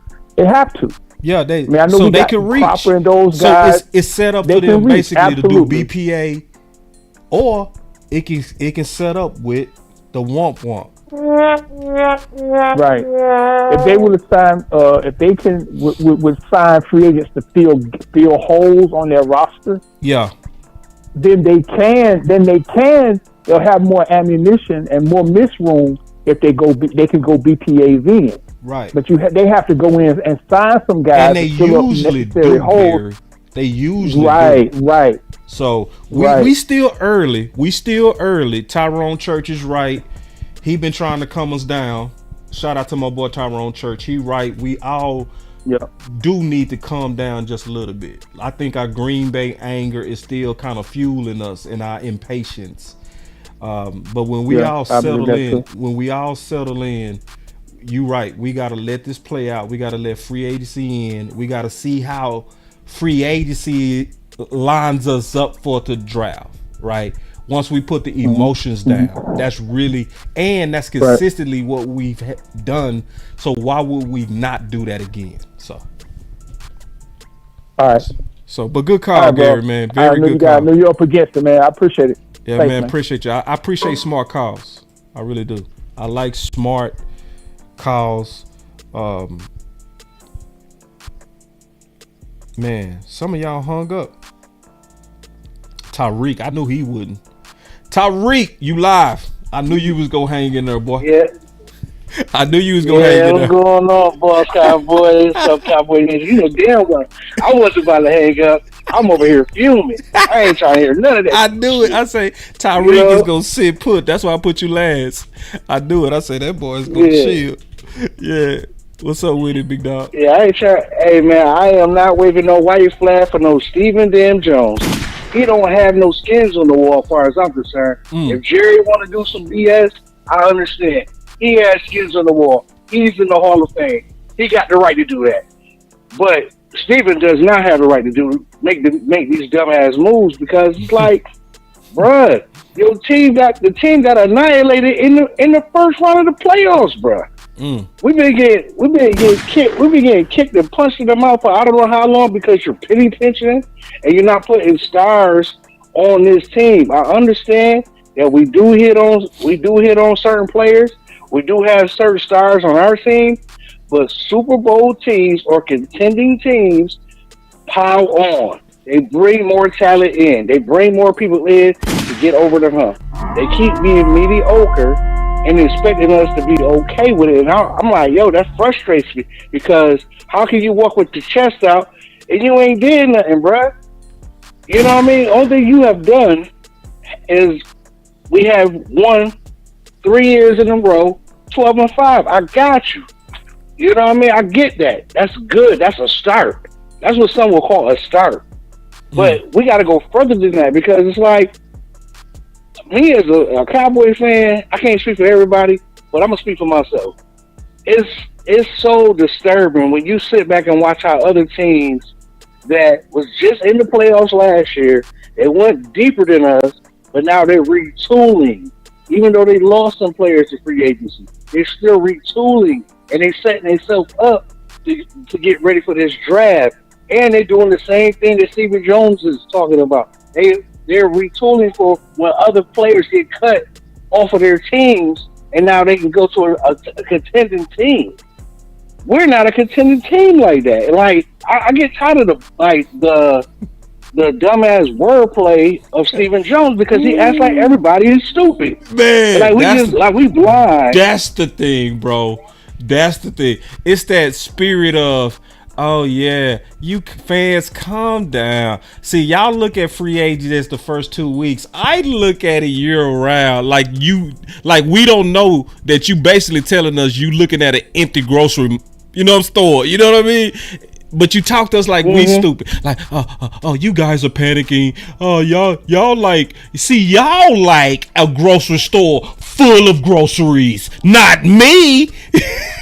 Man, come on. Yeah, because you sit back and watch the people like you watch the team like the Kansas City Chiefs with Patrick Mahomes. Right. The defense held it down last year. Yes, they did. Even with them even without having a player like Tyreek Hill for a couple years. Yeah. They was able to go win a couple Super Bowls. You know what I'm saying? Yeah. They was able to go win another one. With the mediocre talent they had on offense. Everybody's seen that. Yeah. But they still had stars in the right places, and they added on to that team. Why don't we do shit like that? Like, that's the only thing that gets me with our team. We wait too late to get rid of players aging, or they, you know what I mean, they to the end of their trip as far as being a good player or a dominant player on our team, and then we end up losing them, and we don't get nothing back for them. Nothing that's going to help out the team. Great teams do move big, make big moves like that. They were like, okay, well, either we can't pay you, or you get into a place where it's like, okay, in a couple years or maybe 3 years, you might be done, so we're going to go ahead and trade you now and get your replacement now. And then go out there and probably get as a free agent. A good enough free agent to replace you, to help groom this next player that we bringing in here. We don't do that. We don't mesh everything together, and it don't make no damn sense. Because I heard everybody talking about, I heard you guys talking about, yesterday talking about, was it yesterday? It might even be, I heard somebody talking about, what's my man name? Mozzie. And that we let Hankins go to another team and how that might affect him. You know what I mean? Yeah. As far as getting to finish learning how to be a one-tech. You know what I mean? We don't think they don't think like that in the front office, man. We've been getting ran over for years, man. People been running up the A gap on us for years, man. Yeah. We haven't did nothing to really stop it. Hankins was good, but you need more than just Hankins, man. Yeah, we always need more than just Hankins. You're right. And then it's like, come on, man. I don't understand how they run their team, man. It's frustrating, man. It's like, even with the first round draft picks, you know what I mean? Do we really believe that Will McClay is in full control of that whole situation? No, that's the scary part. He's I not. think that's the scary part. That's what. That's the part we ain't talking about, is that he's not. That the most control that he has is the order of the draft board. That's still a big deal. But once they start getting down to them picks, the debates happen when it's close between the two, and he can be overruled. Yeah, I don't get that, man. It's like the Joneses just they got too many hats in the ring, man, and they need to just delegate some of that power to somebody else that know what they're doing, man. Because Will McClay been showing us. I'm gonna tell you what they need to do, in my opinion, bro. I think they need to shift the veto pen. Because right now, Stephen Jones got the veto pen. I think the veto pen should go to the guy with the best eyes. You see what I'm saying? Instead of the ultimate judgment being on you, Stephen, the ultimate judgment should be on Will. And he should live and die by his decisions. Why is it like anybody that was against Deion shouldn't have the veto pen? You see what I'm saying? If you was against Deion Sanders, you should not have the ability to veto other people's judgment. You see what I'm saying? So I agree. Yeah, so I wish they would shift the balance of power. I think it would run better that way, to where everybody fight it out, but I'm the final guy that make the final decisions on personnel. And that should be Will McClay. Not you, Steven. Not you, Jared. Period. Yeah. Especially because it's Will McClay who did all the work and his scout team in terms of knowing the free agent board as well as the draft board. You feel me? Like Steven and Jerry, I don't care. They are too busy to know intimately the details of free agents as well as draft people like Will McClay. Stop it. Stop the cap. You not sitting there, Steven, pouring over hours of film like Will. Don't play. You know, now you might sit in the rooms when they debating, right? Or they making their cases like attorney, but you didn't do the work like Will. So the person who does the work, in my opinion, should be the guy that has the ultimate veto and power of the pen. Yeah, in my opinion. Yeah, and I agree with that, because I don't know if a lot of people remember. I think you the one that said this, boss, when they was talking about bringing Will McClay back. And the real reason that he came back is because his son is in Dallas or something like that. Yeah, and I guess he's going to school or something there. Yeah, I've been hearing something about that. Yeah. Yeah. So it's like, what if his son was already grown up and he didn't live in Dallas anymore, or whatever? You know what I mean? One of his kids, and that was like, he was like, well, y'all not letting me have any power here, so let me go to another team and go try to make them better. Let me go to your rivals, like what Dan Quinn did. They gonna make them better because y'all don't respect me and y'all don't value my opinion or my choices. You know what I mean? Like, it's gotta come to somewhere. It's gotta come to a head in this, man. Because I'm just like, man, they just trying to throw the season because they don't want to pay that his money, or they just don't want to bring other good players in here, like good players, to make this team a better team. Because it's like, how can we just be on the, we almost there, but we just need a little bit more good talent to bring in the room, and we can get over the hump, and we can battle with these teams. That's what makes me upset more than anything. Hey, but see, this is the thing, T. The thing I like about you, bro, is you call in to all the shows and you make your voice matter. You make your frustration matter. You share content. You doing your part. Well, do you share, bro? See, that's my thing. I share some things on Facebook, on my page sometimes. Man, you gotta share on Twitter. You bro. know what I mean? You gotta share on Twitter. Gotta share on Twitter. I ain't even on that. So I'm gonna tell everybody I'm not even right on now. that. Let me tell you, everybody right now. Everybody that's listening to the show, you got to get on Twitter, bro. Twitter, because, and hear me out, because remember John Machota said that they get a list of what's trending about Dallas Cowboy Nation on Twitter. So you want to be where when you make noise, it ripples. It don't ripple as good on Facebook to them. You see what I'm saying? They listen to Twitter like, what's the post? What's the post of the nation? You know what I mean? So if everybody want to make their voice louder, you got to get on Twitter. Because if you see my boy D.A. Lee on Twitter, that boy D.A. Lee loud as hell. He loud. Like, you don't have to be even a content creator to be loud on Twitter and to make shit happen. For real. You know what I mean? Because this is the thing about Twitter also. Twitter is also where the influential people are.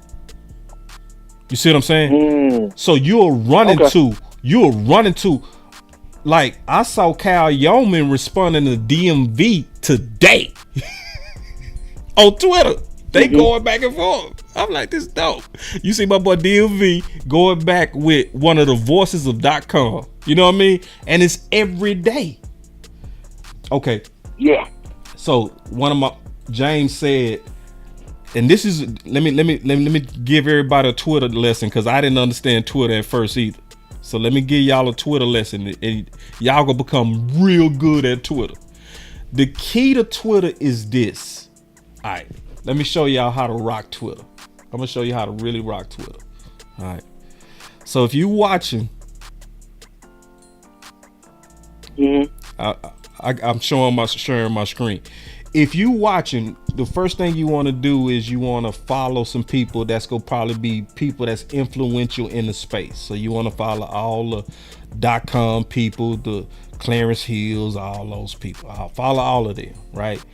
So then, and follow the people that, you know, you believe speak in a way that you want to hear, right? And what you do to really rock out on Twitter is when you kind of scrolling through, just kind of BSing, you go come across something. Let me click right here. So you go come across something that's gonna get your attention, right? All right, so this is my boy D.A. Lee. He the first one that came up. He said, just waiting to see the numbers from the Hankins contract in Seattle, right? And he put a picture with it. So what you do is, if you like that and agree with that, I don't have to jack and steal his thought, right? I'm just gonna come down here. Hold on real quick.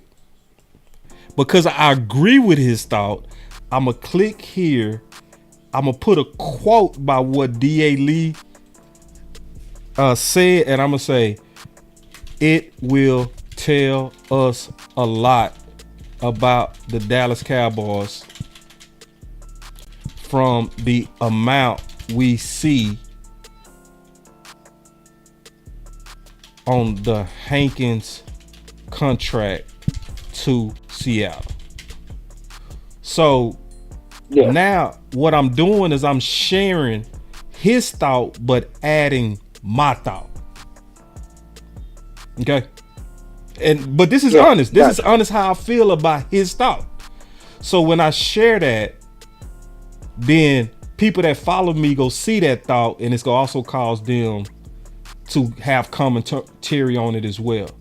So a lot of people don't do well on Twitter because they think it's about them having all the spontaneous thoughts. A lot of times, most of my tweets is where I'm agreeing with somebody else, and I might add commentary to their thought. You see what I'm saying? And when you do that, you make yourself a value on Twitter, and people will follow you. You see what I'm saying? Because it's what you're saying sometimes behind what other people are saying. So then a lot of times I also have my original thought. And so I say this, for every original thought, I think for every time you post your thought, it's best to post about 3 to 4 thoughts of others. Okay? So I'm just giving y'all a Twitter lesson. You want to post about 4 thoughts from other people where you give commentary for every one of your individual thoughts. Because then what you come across as is a spammer. When you just all about my thoughts. This is what I have to say. This is what I post. See, like what I did with RJ Ochoa right here. RJ got one of the best posts I saw all day. So right here, he got a picture say any hope of helping the roster in free agency. Then they got somebody shooting this guy, right? And then he turned around and say, why would Dak Prescott do this? And I just said excellence. You know what I mean? Just that excellence. It's an excellent post. You know what I mean? But people that follow me go see it and they're gonna be like, yeah, this is dope. And then they might share it. You know what I mean? So that's how you are. Twitter is actually simple. It's where you're more concerned about sharing good thoughts of others and adding your commentary, and every now and then putting your individual commentary. And then when you follow people, you'll see more of what they're saying, and it'll give you more feeds to share from and add your thoughts. So, but let's say, and I'm done with the Twitter lesson after this. So let's say if you frustrated with Stephen Jones, right? Then all you do is you come down here and hit the plus and say what your thought is. So I'm not gonna post it, but let me pretend. So I say, Stephen frustrates me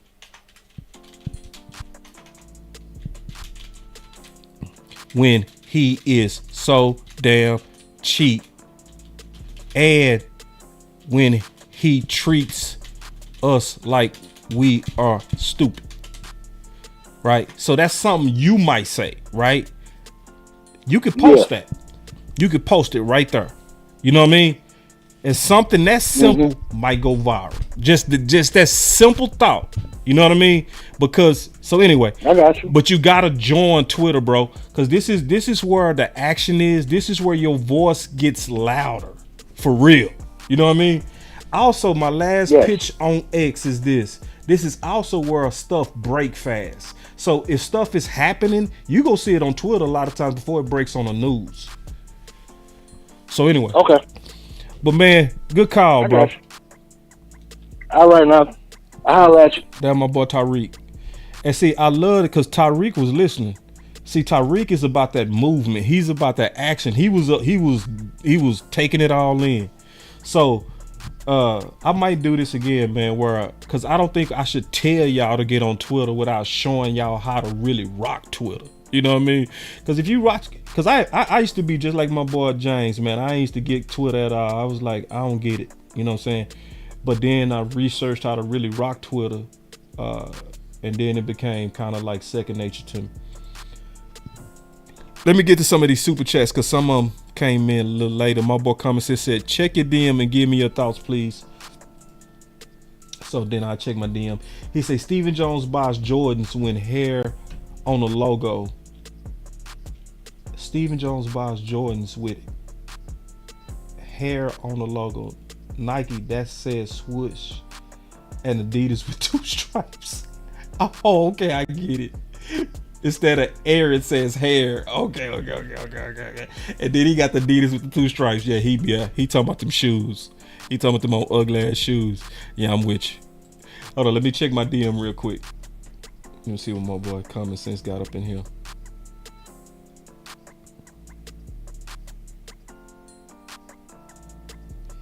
Yeah, and then this is my DM, so I don't want to show it, but he said, and remember, he said, we are in 2019 all over again. Coach and QP on the last year of the deal. Only 2 outside free agents. The rest were on team friendly, on the team already. I'm gonna have to look at that. I'm gonna have to go look at that. I'm not even, let me just verify that. And then he said, and remember, Steven always says player acquisition is 365. What he say in that clip you showed, we looking at free agents all up throughout the season, right? Yeah. But yeah, and the point of him saying that and that pissing me off is you looking at free agents when the aisles are empty. Because most of these players are accounted for by the time the season starts. That's what's frustrating. But you talking to us like, calm down. I want to show y'all a couple of more things before I get up out of here though, man. Just something that I heard from my boy Big Game James. I was listening to him earlier before I went live. And my boy Big Game James said something. I was like, bars. And I just want to share it. Just because it was like, I said, James said the truth like never before on this channel. He said Jason Garrett was extended after 3 8-8s, but Mike is treated like he is on the shortest leash after 3 12-5s. Now, what I added to that thought, and I really mean this, is this a lesson behind this stuff, man. Now, I've been saying for a long time, only work with people who bet on you. Never work with people who bet against you. And before I get into that in detail, I love how my boy Big just kind of stood on it because we got pushback on that. Danny came in, he pushed back. He said, false. Garrett went into his final season 2014 with an extension after 3 straight 8-8 season in what people believe was a lame duck season after releasing DeMarcus Ware. They went on and had their best season in 5 years. Then he was extended. Keep it real, guys. And so I was like, keep it real. Like, why you coming at us like that? Like we ain't keeping it real. Like, what the fuck is that? You know? But anyway, I ain't gonna even trip. Like we trying to trick people or something. Like, what the hell you anyway. All right. I said, even if the details are not exactly correct, and I will verify, it still doesn't change the point of the differences in treatment. You know, Garrett would have been extended with 3 12-5 seasons. Even you know that, right? I said that because I know Dan, he just loves him some Jason Garrett. I'm talking about, man, I think he would kiss his shoes. I'm serious. I'm talking about, he loves him. False! He ready to defend him. False! But then my boy Big come in. And see, this is why I cut for Big, because Big don't, I notice about Big is very slow to speak. So he ain't gonna put stuff out there without really researching. So then he said, then in 2015, then in 2017, then in 2019. And go back to my post. I clearly stated, after his 12-4 season, he was extended.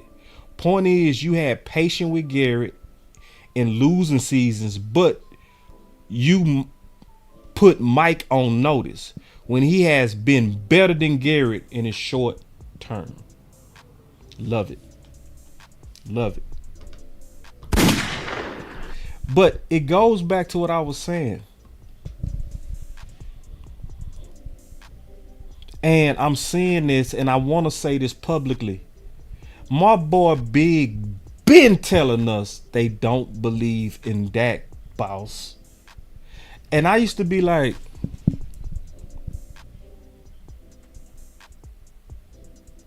how can you not? They don't want him, boss. Big used to always tell me that. And I used to,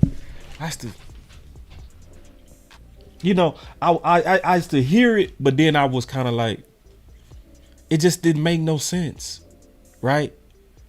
But this is not about logic. It's about ego. And I think about it. Did they believe in Dak from day one? Oh, hell no. They wanted Paxton Lynch. They wanted Cook. Even in the 4th round. Even when Dak came out and balled out his first preseason game. If it wouldn't have been for the Schwam drops, he would have had a perfect passing rating his debut game. Perfect. He wouldn't have, he would have had a perfect passing rating. You know what Jerry said after that game? Well, let's not put him in the Hall of Fame quite yet.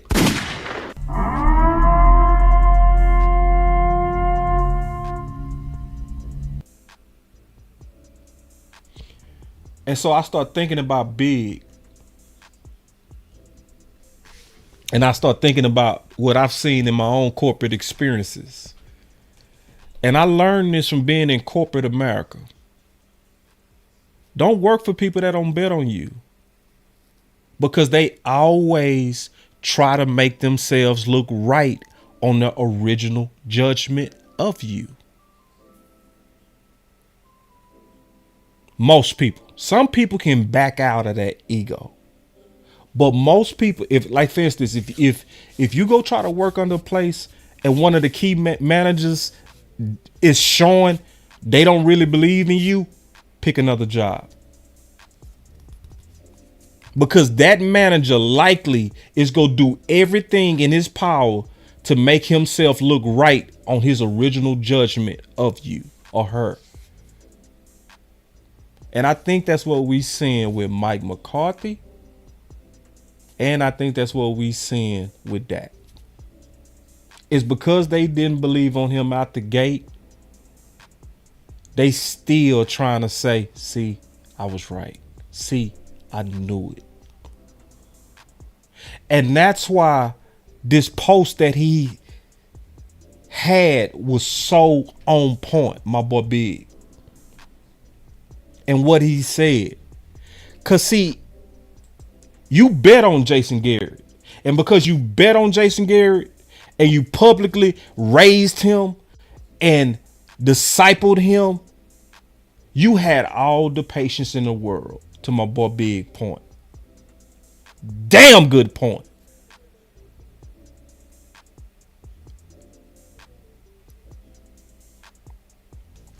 So I just wanted to highlight that because that was just a real good thought. It's kind of opposite what I'm talking about right now.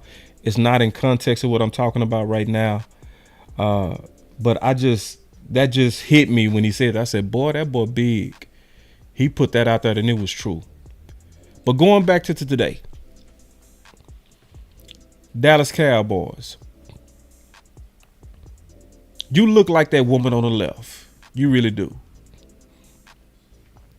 When it comes down to the draft. For the most part, you got it going on. Cute face, small neck, flat stomach, poking out. But you keep trying to look sexy with them ugly shoes. And the main thing I'm going to say is what I want to see within the next 2 weeks is I need to see 2 defensive tackles. if we don't see 2 defensive tackles, the Dallas Cowboys are stretching the hell out of Will McClay and doing something that he likely not going to be able to do and find an instant success in a draft to help stop the run. So if you serious about your off-season outfit, don't be little mama on the left where you got everything going but the shoes. Boss Cowboy Sports, where your voice matters. Love, moving too bossy, we don't tread softly, but not flossy, the streets done taught me, moving too bossy, we don't tread softly, but not flossy, the streets done taught me, I'm just tryna get my nigga paid. We came from Section 8, and I knew I was at since the 2nd grade. Man, I swear my time is coming, cause I'm never late. Came from broken homes and broken dreams to getting paid. Dollar bill, listen close, this is not a drill. Cause hungry trying to get a meal. I've been in light, who gon' pay a bill? I've been in action, been in traction, surplus with niggas lacking, shining light but still be blacking, red lights will stop the action, green to go, even when it's slow. Higher heights to balance out the lows. Can't ride the wave cause you ain't got a boat.